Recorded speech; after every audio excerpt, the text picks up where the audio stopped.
It's been a long time since you fought. How did it feel tonight when you were back in there? Felt pretty good. You know, I was kind of disappointed in myself because I like to finish fights, and it was just one of those times I didn't finish it. And I mean, deep down inside, like I said, I wanted to finish the fight, but in reality, I just needed to win.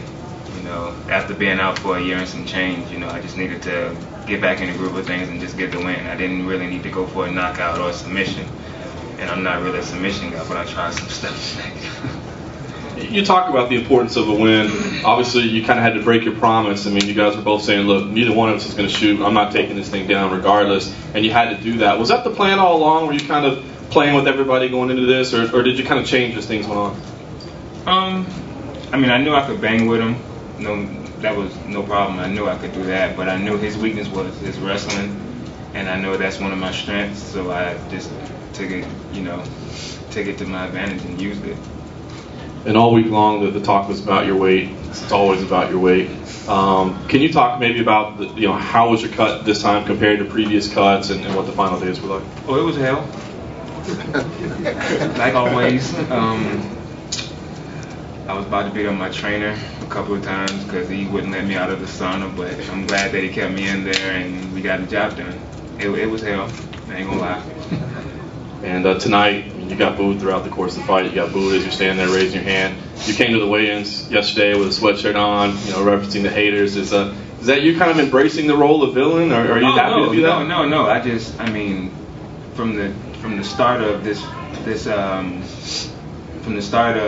fight being put out in the open about me and Hardy, I've had a ton of people twittering me about how Hardy's gonna whip my ass and Hardy's gonna knock my head off and stuff. So he's got his his outlaw army or whatever you want to call it, which is fine.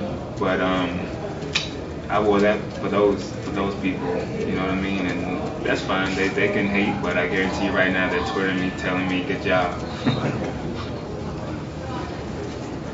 Today when you stepped in the octagon? Me? Yes. Sorry.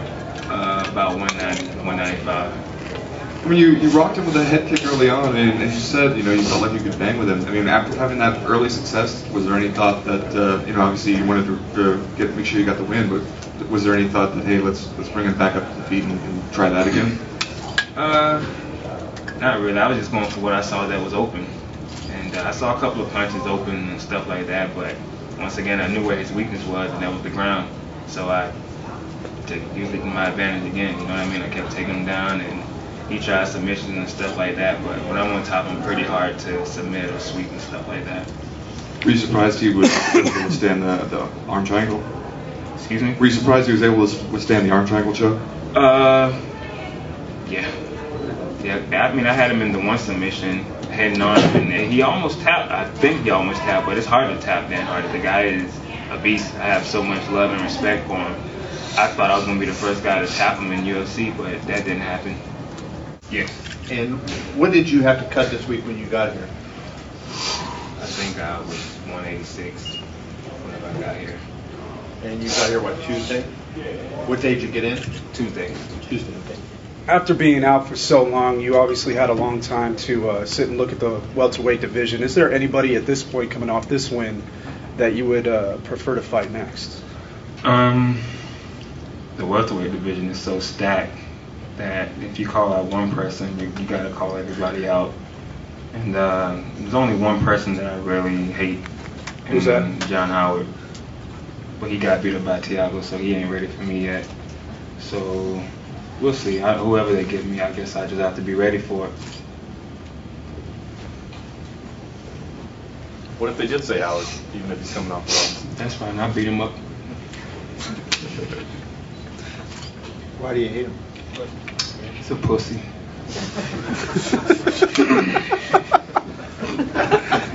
Anthony, before the fight, you admitted that, and you had gone up all the way to 230 pounds during that layoff. Can you talk about, you said that it was actually a good thing because it showed you how mentally strong you were that you were able to get through it. But can you just talk about that process? That is a ton of weight to lose in what was just 2 months, right? I got the phone call in December from Joe Silva, and I had the biggest smile on my face when he told me who I was fighting.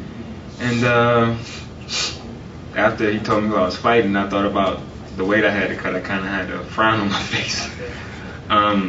It's been a long, tough road, you know, but with, you know, my corner, you know, Rob Gibson, my strength and conditioning coach, my stand-up coach, Alan Marabella, and my jiu-jitsu instructor, Alexander Chris Bean, and just good, healthy eating, you know, everything worked out just fine, you know.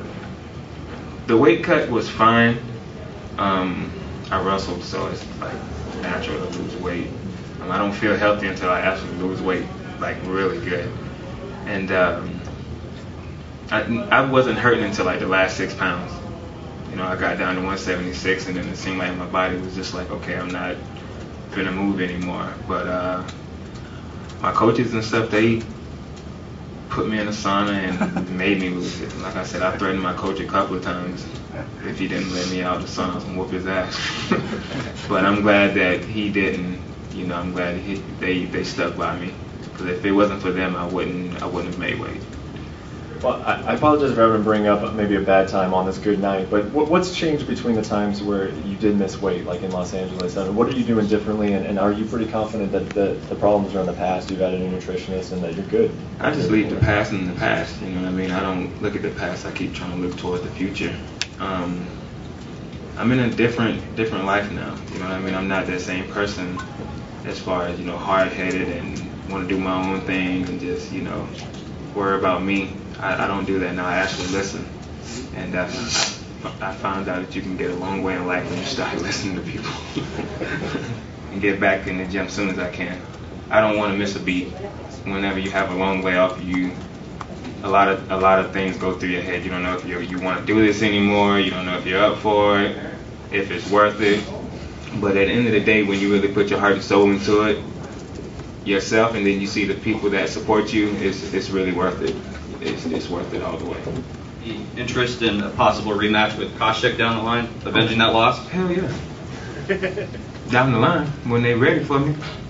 Yeah, I'll take that shit. That in a heartbeat.